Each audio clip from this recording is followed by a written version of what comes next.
Hey there, welcome to the video. If you're joining us for the first time, a very warm welcome to you.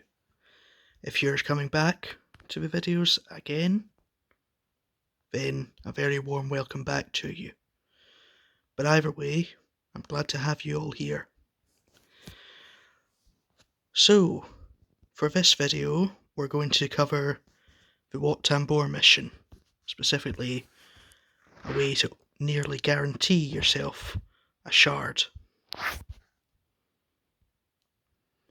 Tambor is one of the more useful units in the game right now.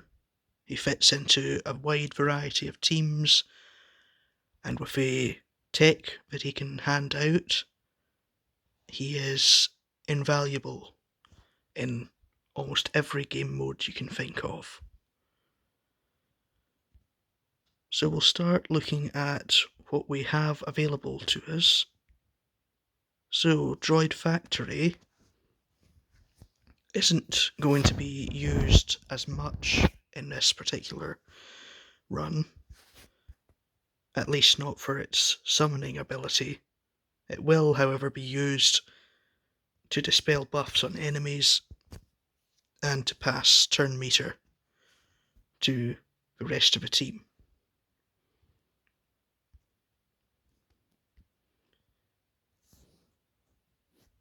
Core ship, platoon, so that's the platoons from the fleet territory in Phase 2. All allies have plus 15% offense and plus 15% speed. This gets doubled for all separatist allies, which all of the Geonosians are.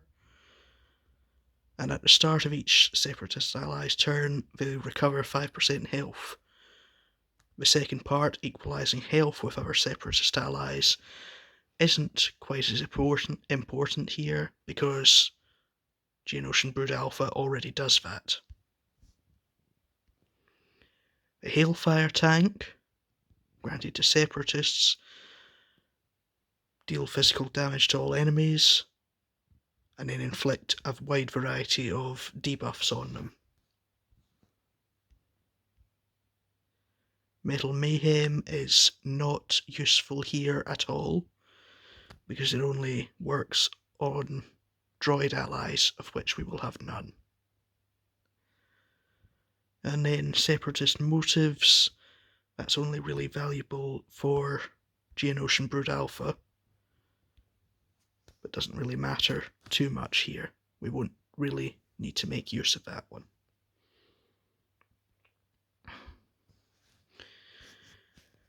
So, we're in the team building screen, and just like in previous videos, for some reason it is giving me the wrong team order. There are a few important factors here. Ironically enough, mods are not actually one of them for this mission. Having the right team order, on the other hand, is essential. So I'll walk you through why I've got the team set up the way that I have.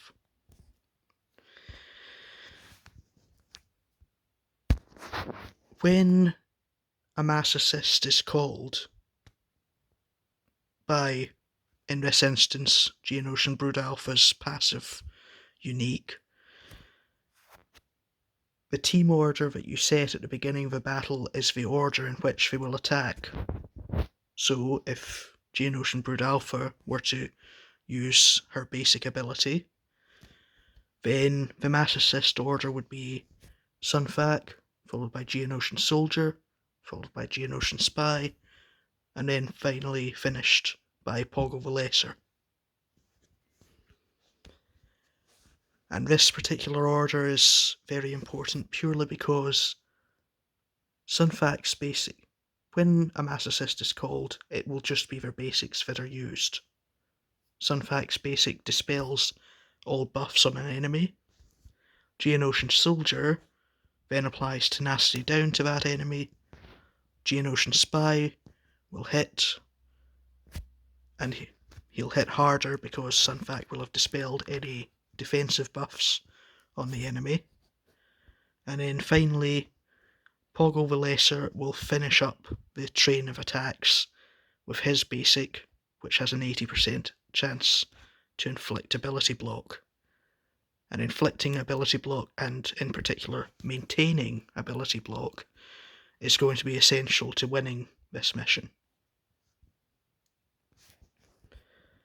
Now, I will point out that although my Geonosis Brood Alpha is relic 7, she doesn't need to be that high. I've managed to finish this mission with relic 4 on her and gear 12 on everyone else. So you don't need Soldier and Spy at relic 5. I just brought them that high because of their ships. And you don't need Geonosis Brood Alpha at relic 7. Relic 4 for Brood Alpha and gear 12 for everyone else is more than enough to complete this mission. So we'll start the battle. Like I said, I'm not going to go over the mods because the mods don't actually matter too much for this. And we'll run the battle in, well, what CG call 2 times speed, what I call half speed, because really, who actually plays it at the normal speed that CG want you to? Who has time to sit there and wait? So we'll start off with Hailfire Tank here and try and spread as many debuffs as we can to everyone. There are a few key targets that you should focus on in this particular mission. First and foremost, Clone Sergeant, and if we see him later, Clone Arc Trooper. Both of these characters are high damage area of effect attackers. Clone Sergeant has this ability here, Suppressive Fire, which can deal a large amount of damage to your entire team at once. But it's the Clone Arc Trooper that will really mess up your run, purely because he has an area of effect daze attack. So what you want to do is start out by putting ability block on as many of the attackers as you can. If you can get ability block on all of the AoE attackers, that's great. So, like so. We now have both the Clone Sergeants under ability block, and we also have Medic under ability block, which means he won't be able to revive his allies. So we'll then, with all 3 of them effectively neutered for the time being, we'll move on to Clone Sharpshooter, because he is a high damage single target attacker, and he can potentially wreak havoc with your run. So the general strategy is as follows. At the start of each round, make sure to put ability block on the AoE attackers, then the Clone Medics, and then finally the Clone Sharpshooters, or any other similar high damage dealers.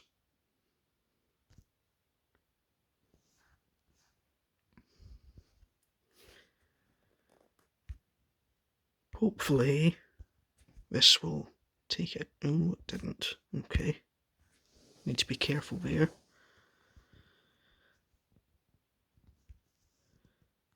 Clone Commander is not particularly a threat to our run. This particular wave is usually a warm-up run for the rest of it anyway. Easy to complete.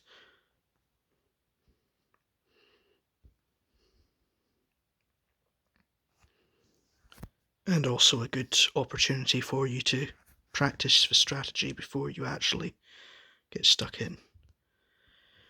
Right, so we now have a clone sergeant, so we'll start off by putting ability block on him. Didn't get it in the first wave, that's fine. There we go. And of course, Barris being here means that she will be constantly cleansing debuffs, which is no fun for anyone, except our enemies. So there we go, we've got rid of Clone Sergeant before he could AoE us to death. And we'll just get rid of Sharpshooter now. So that's the two most dangerous gone. Now Jedi Sentinel has this Determined Strike ability, which is effectively an area of effect attack as well.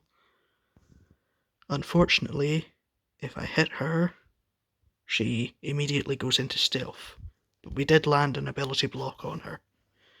That's why, although I said mods don't matter too much for this battle, you do want to aim to have Poggle's potency as high as possible to make sure that he consistently lands his ability blocks.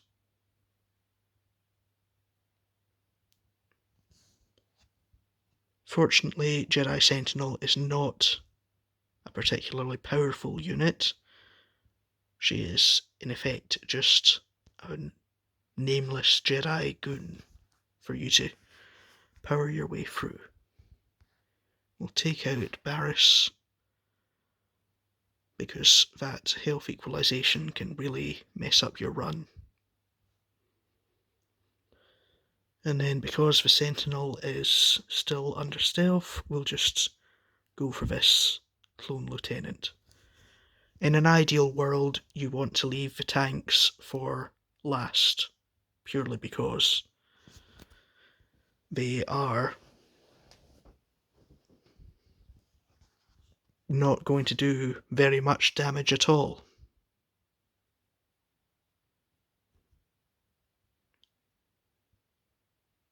And I don't know why I used that ability there, but... Right, okay, here we go.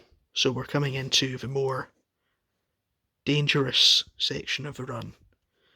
So the first two phases, or waves, are effectively a warm-up for this. We've now got two ARC troopers, both of which have their AoE Daze ability. We have a clone sharpshooter who can inflict armor shred on our team, and then we have a clone medic who, if we don't keep him ability blocked, he can revive any of his friends who have been defeated. Okay, so we've got ability block up on one of the two ARC troopers. There we go. It's on both of them now. And sharpshooter is also done. And okay, so medic is ability blocked. And actually he's looking fairly weak there, so we'll go ahead and finish him off with periodic breaks to reapply ability block to other key units on the team. ARC Trooper in particular. If ARC Trooper ever does not have ability block, then you are doing the run wrong. And you are also likely to lose your chance at earning a watch shard for your guild. Reason for that, of course, is Geonosians rely on this mass assist mechanic to actually win their fights, and Daze, as we know, shuts down any sort of counter-attacks or assists. And there we go, that's two ARC troopers down, and now the sharpshooter as well, just mopping up this shiny and we're on to the final round. But yes, if you do fall victim to daze, then your Geonosians can't assist, they can't counter-attack, and they can't gain bonus turn meter, which is very annoying to have to deal with. Right, so final wave, we've got Mace Windu, we've got Ki-Adi-Mundi, or as everyone seems to remember him as, Droid Attack on the Wookiee Sky. We have a Clone Sergeant, we have Pawns, we have a Medic, and then we have, well, a Shiny. Doesn't even have his unit colours yet, so go ahead and good start to the round. Ability block on him. Now Pawns is a very dangerous unit to be facing because of his devastating assault ability. That's a very high damage ability, as we're about to see, and can spread quite a few debuffs to the team.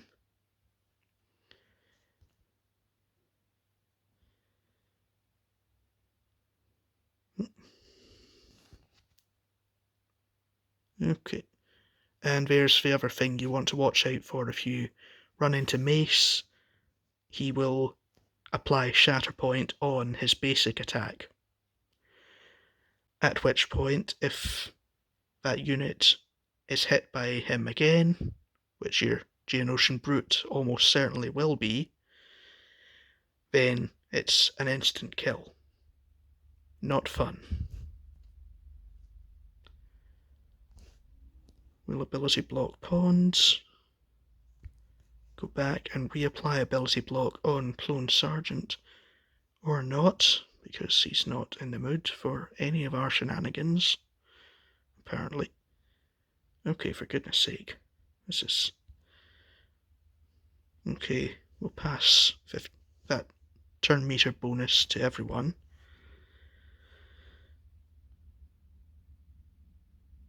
Okay, we've got ability block there.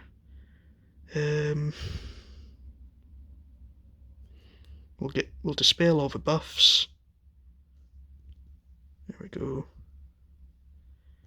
Now, let's try and put ability block onto Medic now. Okay, we've managed that. And then we can just use Silent Strike to take out Pawns. And we're in good shape. This Hailfire tank should take out the Clone Sergeant and possibly even the Medic, at which point... Okay, it didn't. It took out the Sergeant, but it didn't take out the Medic, so we'll go over and finish him off before he can revive his friends. Right, so at this point, it's now very difficult for us to lose. I think I would have to actively try and lose.